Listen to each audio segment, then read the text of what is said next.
अस्सलाम वालेकुम दोस्तों।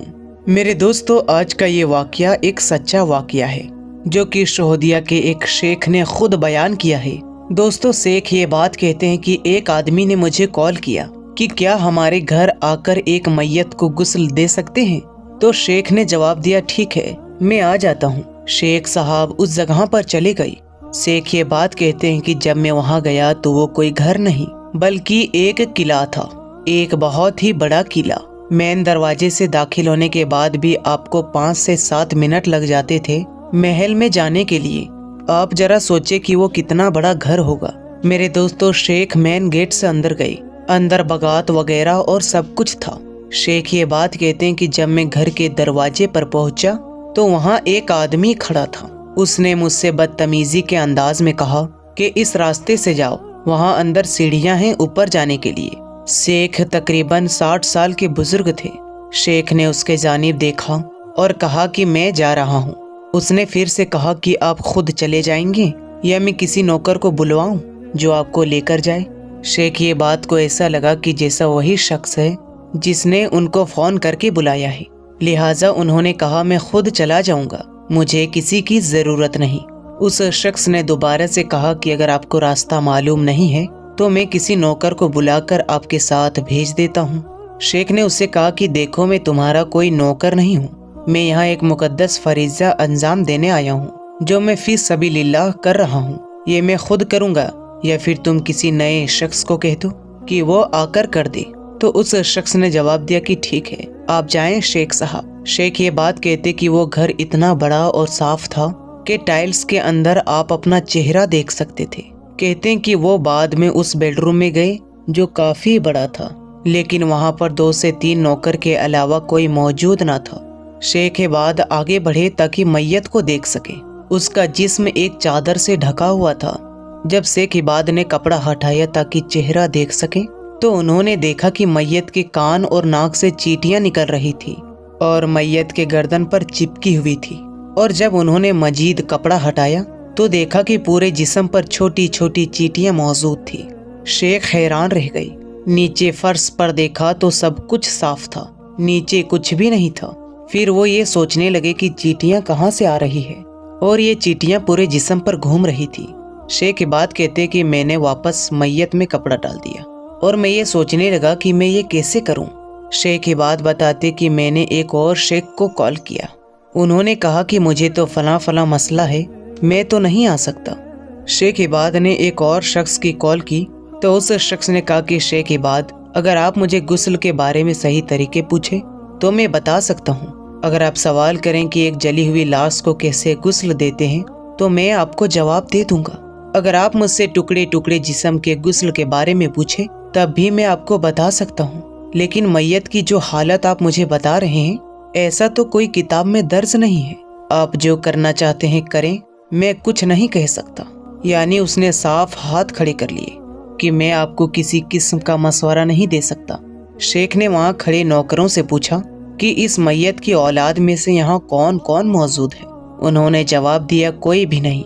शेख इबाद ने दरियाफ्त किया कि वो शख्स जो मुझे नीचे मिला वो कौन था। उन्होंने जवाब दिया, कोई नहीं, बस जाने वाला आदमी इतने बड़े घर में नौकरों के साथ अकेला रहता था। शेख इबाद कहते हैं कि मैं इसके बाद इस कमरे के बाथरूम के जानिब गया। मुझे अल्लाह के जानिब से ख्यालात आ रहे थे, वरना मैं नहीं जानता था कि मैं क्या करूं। मैंने उस बाथरूम में मौजूद पानी को टब से भर दिया और फिर नौकरों की मदद से उस मैयत को टब में रख दिया। ये करने के बाद मैयत के जिस्म पे मौजूद सारी चींटियां पानी में तैरने लगी। शेख इबाद ने ये अमल कई बार दोहराया ताकि जिस्म में लगी चींटियां साफ हो जाए। फिर उन्होंने मैयत के जिस्म का मसा किया तो सारी चींटियां चली गई। मगर वो हैरान थे कि इतने बड़े घर में जो साफ सुथरा है, ये चींटियां इस मैयत पर कैसे आ गई। ना ही वहाँ पर कोई ऐसा सुराख मौजूद था जहाँ से चींटियां आती जाती। बहरहाल उन्होंने मैयत को पानी से निकाल कर बाहर रखा और वो मुरवज़ा आम तरीके से जिस्म पर मसा करने लगी। इस पर इत्र वगैरह लगाया जो आम तौर पर लगाया जाता है। उन्होंने काम मुकम्मल किया और नीचे आ गए और जब जाने लगे तो देखा उसका बेटा चल रहा है। उन्होंने उससे कहा कि मैंने आपके वालिद को गुस्ल दे दिया है, अगर कुछ और करना चाहते हैं तो आप मुझे कहिए, मैं वो खिदमत भी सरअंजाम दे देता हूँ। بڑی سختی اور بدتمیزی کے ساتھ اس نوجوان نے کہا کہ وہ سامنے کمرہ نوکروں کے لیے ہے، وہاں چلے جائیے اور کھانا کھائیے۔ شیخ عباد حیران رہ گئے کہ یہ کیا طریقہ ہے، آخر چل کیا رہا ہے، اس طرح بات چیت کیوں کی جا رہی ہے۔ جب اس نے دوبارہ کہا کہ وہ سامنے ڈرائیور کے کمرے میں جاؤ اور کھانا کھا لو، شیخ عباد نے کہا کہ یہ سب کچھ میں اللہ کی رضا کی خاطر کر رہا ہوں، آپ سے کھانا یا پیسے نہیں مانگ رہا۔ شیخ عباد اس گھر سے نکل کر باہر روڈ پر کھڑے ہو گئے، کیونکہ جو ڈرائیور انہیں وہاں پر لے کر آیا تھا وہ اسی شخص کا ملازم تھا، اور شیخ نہیں چاہتے تھے کہ وہ اس شخص سے مزید کوئی مدد لے۔ شیخ عباد وہاں پر کھڑے تھے تو اس بدتمیز انسان کا بیٹا اور مرحوم کا پوتا وہاں پر آیا، جس کی عمر تقریباً 18 برس تھی۔ اس نے دیکھا کہ شیخ روڈ پر کھڑے ہیں تو وہ ان کے قریب آیا اور نرمی سے باتیں کرنے لگا کہ میں معافی چاہتا ہوں اس حالت پر، میں اپنی گاڑی لاتا ہوں اور آپ کو چھوڑاتا ہوں۔ شیخ عباد کہتے کہ میرے منع کرنے کے باوجود وہ اپنی گاڑی لے آیا اور انہیں اپنی گاڑی کے اندر بٹھا لیا۔ عموماً انسان کی یہ عادت ہوتی ہے کہ جب وہ کچھ اچھا یا برا دیکھتے ہیں تو یہ جاننے کی کوشش کرتے ہیں کہ آخر اس کے پیچھے کی کیا وجوہات ہو سکتی ہے۔ چنانچہ شیخ عباد نے یہ جاننا چاہا کہ آخر یہ آدمی ایسا کیا کرتا تھا کہ اس کے ساتھ مرنے کے بعد بھی یہ سلوک ہو رہا ہے۔ شیخ عباد نے اس لڑکے سے کہا، سنو بیٹے، یہ شخص کون تھا جسے میں نے ابھی غسل دیا؟ اس نے جواب دیا کہ وہ میرے دادا تھے، ہم سبھی جانتے تھے کہ اس کے جسم سے چیٹیاں نکل رہی ہے، چنانچہ اس کے قریب ہم بالکل نہ گئے تھے کیونکہ ہم نہیں جانتے تھے کہ آخر کیا کیا جائے۔ شیخ عباد نے اس سے پوچھا کہ تمہارے یہ مرحوم دادا زندگی میں کرتے کیا تھے؟ کچھ لمحے خاموش رہنے کے بعد اس نوجوان نے کہا کہ شیخ، میرے مرحوم دادا اپنی زندگی میں اپنے والدہ کے اوپر ہاتھ اٹھایا کرتے تھے، کسی کی بھی عزت کیے بغیر وہ اپنی ماں پر تشدد کیا کرتے تھے۔ شیخ عباد کہتے کہ میں یہ سن کر حیران رہ گیا کہ آخر کوئی زندہ آدمی ایسی جلیل حرکت کر سکتا ہے۔ اس لڑکے نے مزید بتایا کہ میرے دادا کی ماں کے چہرے پر زخم تک نظر آیا کرتے تھے، اس کے چہرے پر، آنکھوں پر، ہاتھ پر زخموں کے نشان رہتے تھے۔ پھر وہ لڑکا بولا، میرا جو والد اس شخص کے بیٹے ہیں خود اپنے دادی کو پولیس اسٹیشن لے گئے تاکہ ایسے شخص کے خلاف پولیس رپورٹ درج کروائی جائے، تو جب بھی پولیس والے پوچھتے کہ اس سے کیا ہوا ہے تو وہ ہمیشہ یہ کہہ دیتی تھی کہ سیڑھیوں وغیرہ سے گر گئی ہے، اور اس ماں نے کبھی بھی اپنے بیٹے کے خلاف کوئی بات نہ کی۔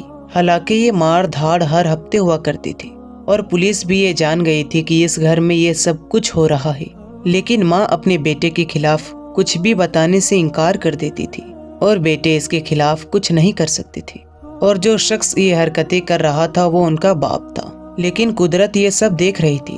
چنانچہ اس شخص کا انجام یہ ہوا کہ جب اس کی موت ہوئی تو نہ تو اس کا سگا بیٹا اور نہ اس کا پوتا اور نہ اس کے نوکر، حتیٰ کہ گھر کے کوئی بھی فرد اس کے مدد کرنے کے قابل نہ تھا، اور اس پر اللہ تعالیٰ نے چیٹیوں کا عذاب بھیجا۔ کوئی نہیں جانتا تھا کہ یہ چیٹیاں کہاں سے آئی اور کیسے اس کے جسم کو کاٹ رہی ہے۔ ایک حدیث میں آتا ہے کہ مردے کی ہڈیاں توڑنا ایسا ہی ہے جیسے کسی زندہ کی ہڈیاں توڑنا، یعنی کہ مردہ بھی وہی درد محسوس کرتا ہے جو کسی زندہ آدمی کو ہوتا ہے۔